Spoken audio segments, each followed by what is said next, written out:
আমের সিজন প্রায় শেষ হয়ে আসছে, তাই আমি কিছু আমের আচার বানিয়ে নিয়েছি।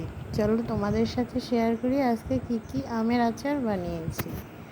প্রথমেই দেখতে পাচ্ছ আমসত্ত্ব বানিয়েছি, লেটকা আচার বানিয়েছি আর খোসাসহ আমের আচার বানিয়েছি। এই ভিডিওগুলোও তোমাদের সাথে শেয়ার করব। আজকে যেহেতু বানিয়েছি তাই তোমাদের সাথে শেয়ার করলাম কি কি আমের আচার বানিয়েছি। এই যে দেখো, এটা হচ্ছে খোসাসহ আমের আচার। এই আচারটা যখন তেলে ডুবিয়ে রাখা হয় তখন খুবই মজা লাগে। আর এটা হচ্ছে আমসত্ত্ব। এই আমসত্ত্বটাও খেতে খুবই মজা হয়। এই আমসত্ত্বটা আজকে মাত্র রোদে দিয়েছি, শুকোলে কেটে তারপরে বক্সে করে রাখবো। তোমরা কারা কারা কাঁচা আমের আমসত্ত্ব খেতে পছন্দ করো কমেন্টসে জানিও।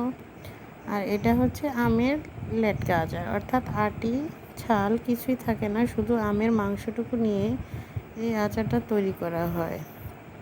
এই আচারটাও তেলে ডুবিয়ে রাখলে খুবই মজা হয়, অর্থাৎ খিচুড়ির সাথে সবগুলো আচারই খেতে খুবই মজাদার হয়। এই তো 3 ধরনের আমের আচার রেডি। আজকের ভিডিও এই পর্যন্তই। আল্লাহ হাফেজ।